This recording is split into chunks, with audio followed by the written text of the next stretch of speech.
안녕하십니까. 다시 쓰는 진비록 임진왜란 평소회가 이승화입니다.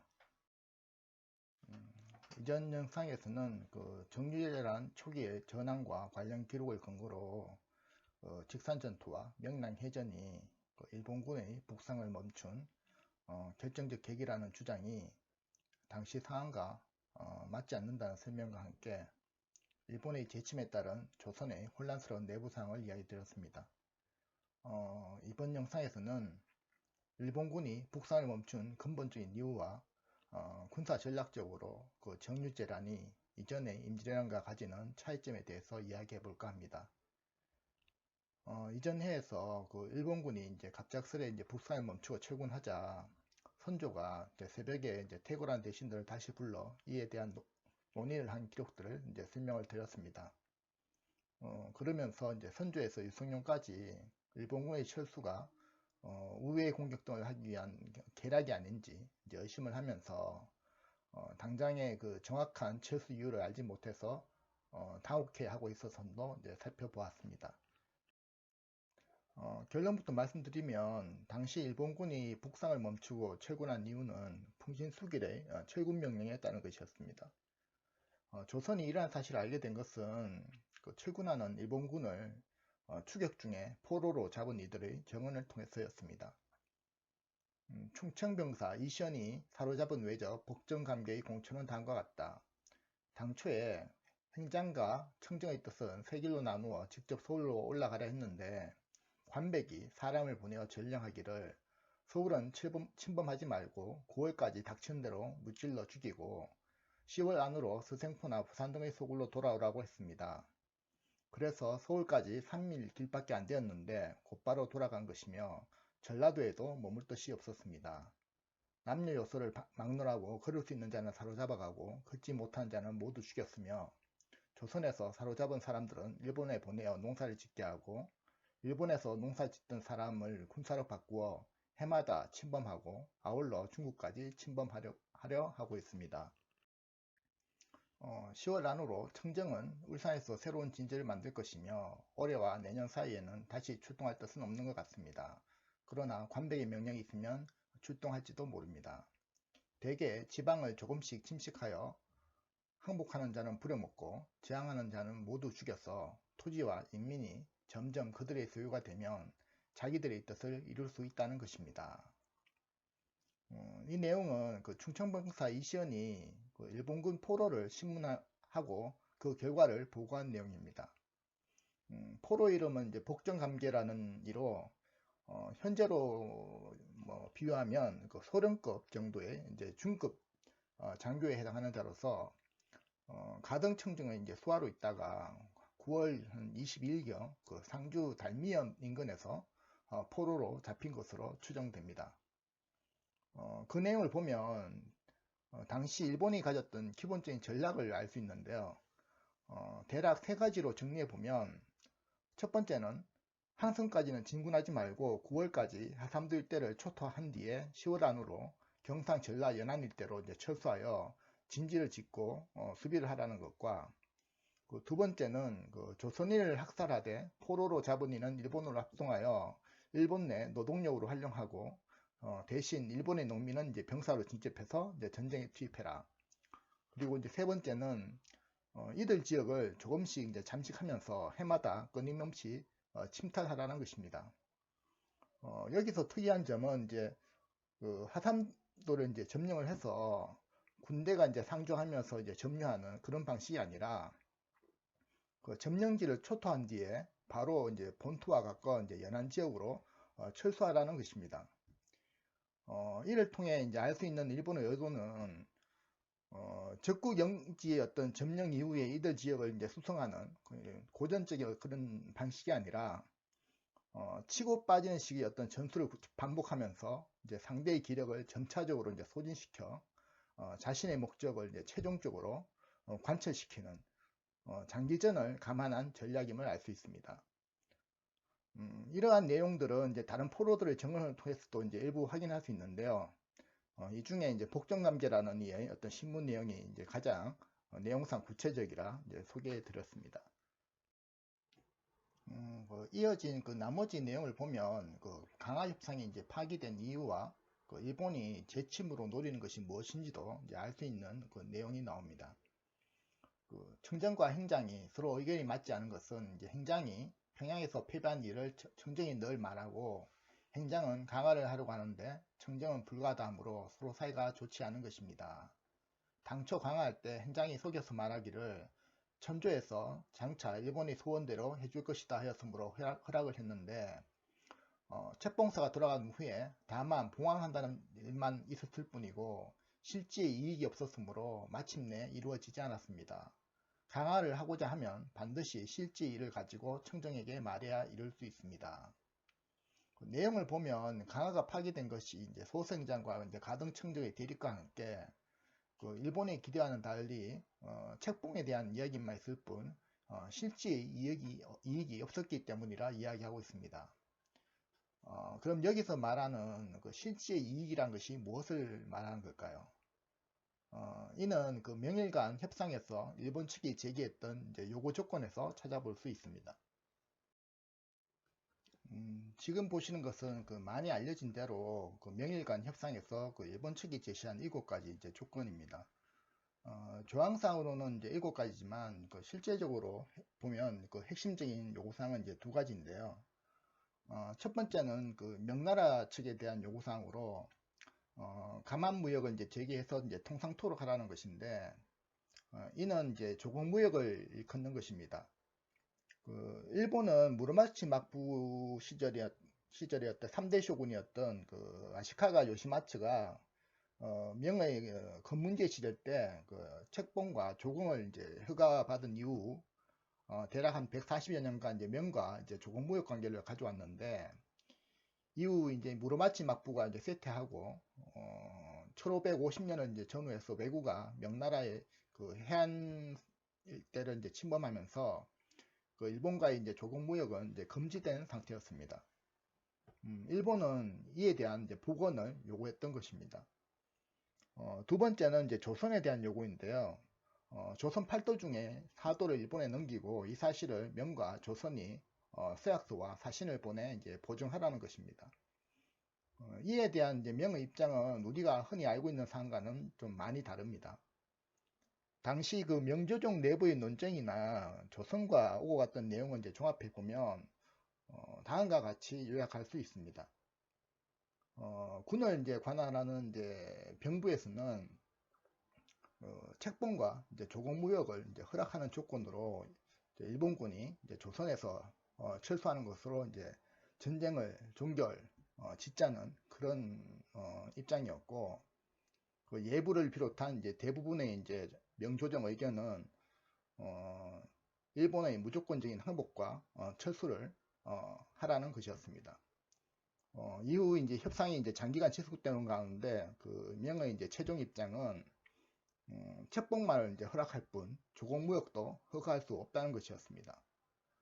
결국 이제 협상이 결렬되자 이제 강화 협상을 주도했던 이제 병부의 석성을 비롯한 이제 인사들과 이런 분들이 이제 파면되거나 옥사하는 것으로 이제 종결되게 됩니다.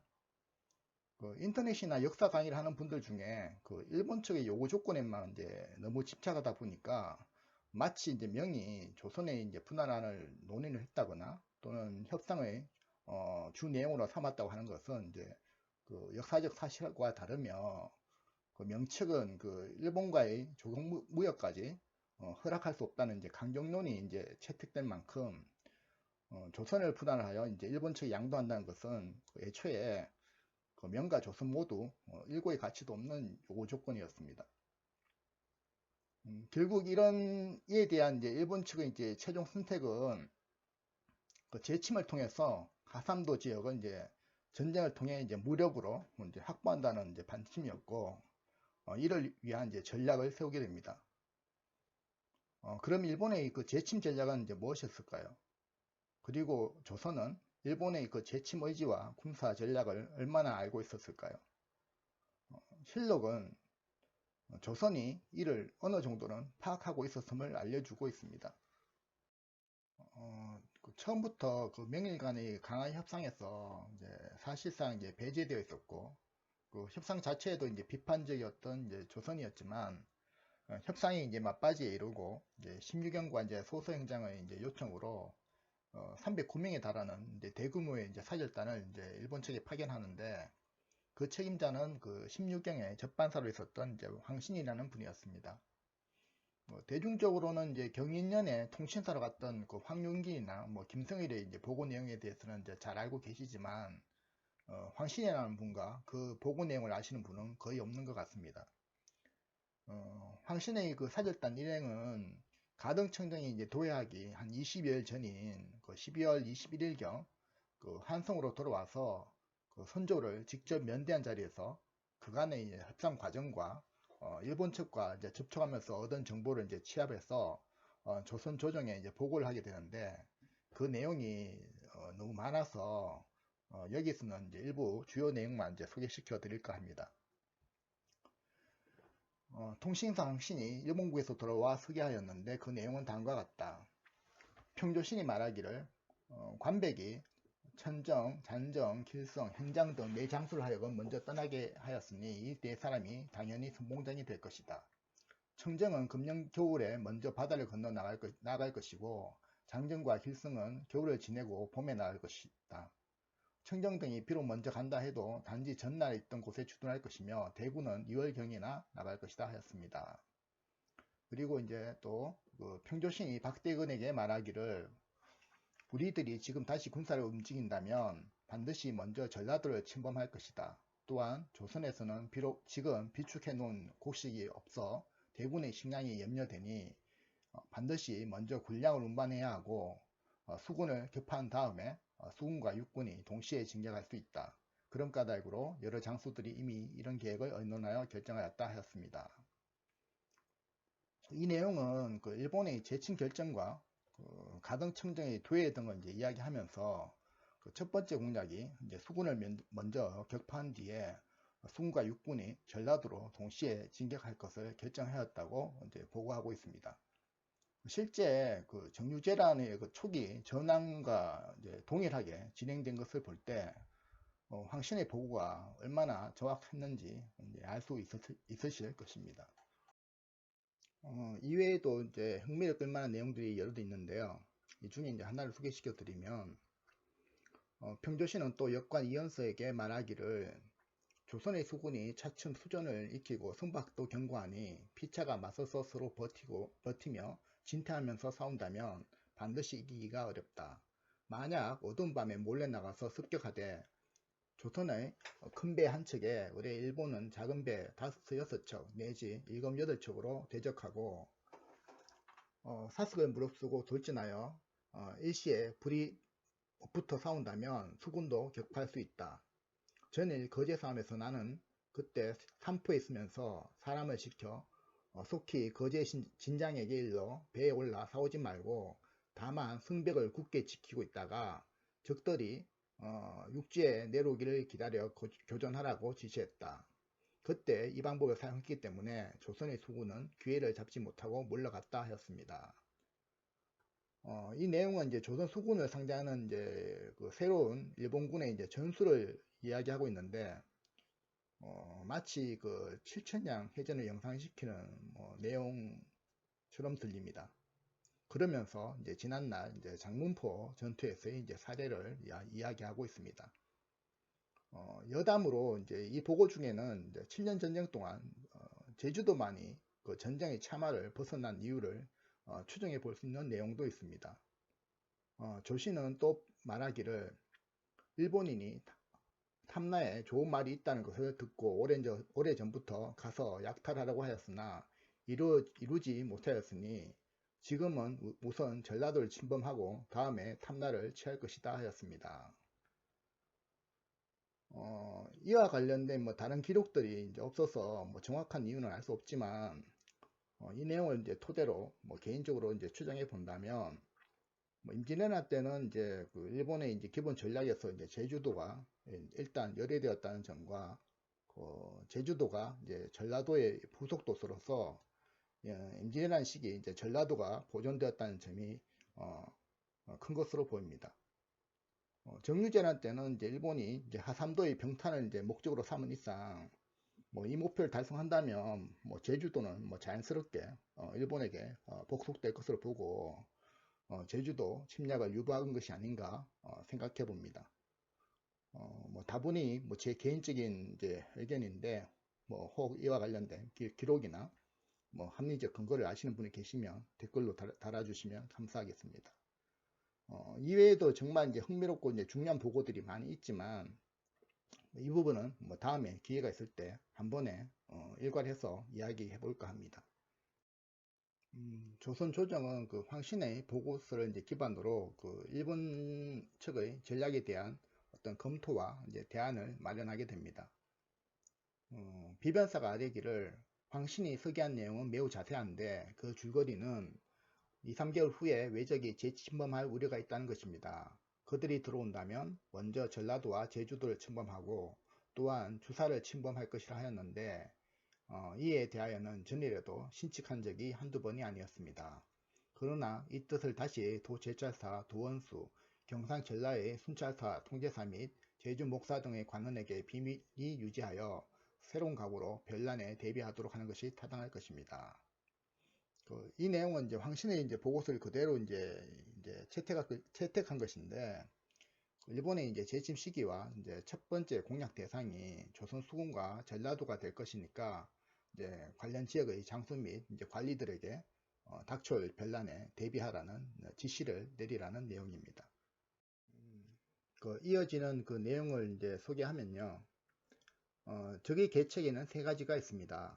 적이 경주와 좌우도에 연해인 서생포, 부산, 앙골, 죽도, 거제, 가덕 등 여러 곳에 와서 주둔하면서 포로가 된 사람들을 불러 모아 둔전의 경작을 널리 개척하고 아울러 시장을 설립하여 식량을 비축한 후에 합세하여 점차적으로 전진하는 방책을 써서 영남을 잠식하는 것이 그들에게는 첫째 계책이요. 먼저 호남을 침범한 것이 둘째 계책이요. 마지막으로는 미친 듯이 곧바로 전진하여 전일과 같이 깊숙이 들어와 거침없이 몰아가는 것이 셋째 계책입니다. 이 세 가지 계책 중에서도 앞에 한 가지 일이 가장 우려되니 황신의 계산 내용을 보면 외적들이 말한 바에도 이미 이 뜻이 있습니다. 이와 같이 되면 대마도 등 여러 곳에 있는 외적들이 모두 근거지를 만들어 우리 변경에 운구하게 될 것입니다. 그들의 근본이 이미 튼튼해지면 손과 주인의 형세가 도리어 뒤바뀌어져서 도모할 수가 없을 것이니 이것이 절박한 근심입니다. 경상도를 보존하지 못하면 호남, 호서와 강원도도 장차 차례로 무너질 것이니 그리 되면 국사는 어찌할 수가 없을 것입니다. 내용을 보시면 비변사는 그 일본이 취할 전략을 이제 단계별로 이제 세 가지로 예측하는데 첫째는 이제 영남의 연안 일대를 중심으로 이제 세력을 공고히 한 후에 두 번째로는 이제 호남을 침범한 후 마지막으로 이제 북으로 몰아쳐 올라올 것이라는 것이라 이제 분석하고 있습니다.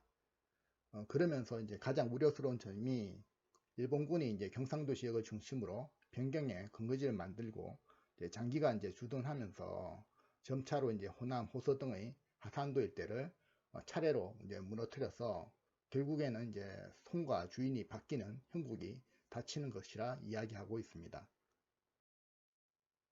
그 비변사의 이러한 우려에 대해서 그 당시 이제 전시재상으로 이제 국정을 총괄했던 그 영의정 유승용 또한 이와 비슷한 우려를 가지고 있었음을 이제 기록은 이제 보여주고 있습니다. 그 영의정 유승용이 아뢰기를 황씨는 자신이 올린 서계 외에는 달리 들어본 것이 없는 것 같으니 적이 다시 침략할 것인지는 황신도 알지 못할 것입니다.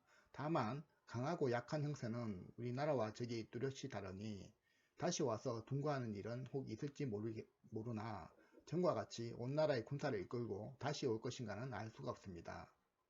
그 신이 항상 염려하는 것은 양남을 점차 침범하여 차츰 호전에 이르게 되어 우리나라의 물력을 점점 고갈되게 한 후에 거침없이 몰아 들어오지 않을까 하는 점입니다.